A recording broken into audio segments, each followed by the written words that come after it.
যে অভিযোগটা আসে প্রথম জামায়াত এনসিপির পক্ষ থেকে ইঞ্জিনিয়ারিং অভিযোগ করা হয়েছিল।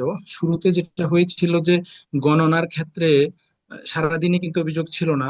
সন্ধ্যার থেকে আর কি গণনা যখন শুরু হয় তখন অভিযোগটা শুরু হয়। এবং কিছু আসনে স্পেসিফিক, যেমন ঢাকা 8-এ নাসিরউদ্দিন পাটোয়ারি মির্জা আব্বাসের আসনে যেহেতু গণনা মাঝখানে বন্ধ করে দেওয়া হয়েছিল, এবং ঢাকা 13-তে ববি হাজ্জাজ বনাম মাওলানা মামুনুল হক, ওখানেও একবার মাওলানা মামুনুল হককে বিজয়ী ঘোষণা করা হুম। হয়েছিল। তারপর এরকম কিছু জায়গায় হয়েছে। এই ডিসক্রিপেন্সি গুলোই আসলে একটা মানে সন্দেহের জায়গা তৈরি করেছে যে তাহলে গণনার মধ্যে সামহাউ কম বেশি করা হচ্ছে। এবং ঢাকা 8-এ যেটা অভিযোগ করছিল যে বাতিল ভোটগুলো আবার মির্জা আব্বাসের পক্ষে কাউন্ট হচ্ছে, এই ধরনের অভিযোগ থেকে কিন্তু এই অভিযোগটা এসেছে।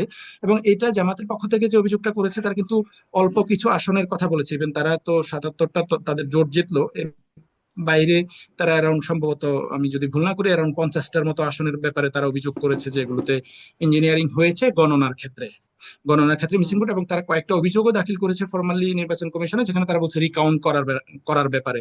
তার মনে হয় ইঞ্জিনিয়ারিং এর অভিযোগটা, যেটা শামীম ভাই হয়তো, আমি জানি না শামীম ভাই আরো স্পেসিফিক বলতে চান কিনা, আমার কাছে মনে হচ্ছে জামাতের পক্ষ থেকে বা এনসিপির পক্ষ থেকে যে অভিযোগ, এটা গণনায় সঠিক না করে বা বাতিল হওয়া ভোট কাউন্ট করা, এই ধরনের অভিযোগ করা হয়েছে।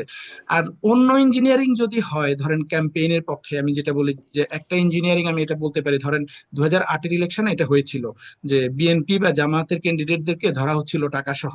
না আওয়ামী লীগকে সেম অপরাধে ধরা হচ্ছে না, এটা একটা নেগেটিভ হুম। ক্যাম্পেইনিং করা, যে বিএনপি জামাতের লোকেরা হচ্ছে টাকা ছিটাচ্ছে, তাহলে ভোটারদের মধ্যে একটা পারসেপশন ক্রিয়েট করা। এবারে নির্বাচনে এটা হয়েছে যে জামাতের একজন জেলা আমির উত্তরবঙ্গের, যিনি আহ, হুম। এয়ারপোর্ট দিয়ে যাচ্ছিলেন, এটা টাকা সাথে নিচ্ছেন এবং এটা উনি এখানে ডিক্লেয়ার করে গেছেন, তারপরে ওনাকে হেনস্থা করা হলো এবং একটা ভাইব ক্রিয়েট করা হলো। At the same time Shahiduddin Chowdhury এনির লোকদের কাছেও টাকা পাওয়া গেল, সেটা নিয়ে মিডিয়ায় তেমন কোনো আলাপ আলোচনা হয়নি। এগুলো ইঞ্জিনিয়ারিং এর পার্ট, যে কারো পক্ষে পজিটিভ ক্যাম্পেইন করা বা কারো পক্ষে নেগেটিভ ক্যাম্পেইন করা, কিন্তু সেটাকে আপনি মোটা দাগে আবার যে অভিযোগ আকারে দাখিল করবেন সেটা করবার মতো অবস্থাও নাই।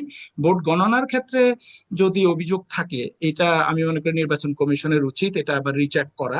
জামাত কয়েকটা আসনের ব্যাপারে আমি হুম। শুনেছি অভিযোগ করেছে। এখন আমাদের দেশে তো এগুলো আসলে শেষ জি। পর্যন্ত কি হয় জানি না, জি, এগুলো অতএব অভিযোগের এই মধ্যেই আলোচনাটা হয়তো বাদই থেকে দিই, যাবে। যেহেতু ইঞ্জিনিয়ারিং এর ব্যাপারটা যা হয়েছে তারপরে আর তেমন কিছু হবার কোনো সুযোগ নাই, বা আশাও নাই। ফলে যেই বিষয়টা নিয়ে শুরু করতে চাচ্ছিলাম, যে অর্থ উপদেষ্টা সালাউদ্দিন আহমেদের, সাবেক অর্থ উপদেষ্টা অন্তর্বর্তী সরকারের সময়কার, তার একটি বক্তব্য দেখলাম গণমাধ্যমে আজকে। তিনি বলছেন যে আমরা যদি টের পেতাম বা ছাত্ররা যদি মনে করতো সনদ হবে টবে না, দিনের পর দিন মিটিং করলাম, এগুলো সব লোক দেখানো, তাহলে সিনারি অন্যরকম হতো।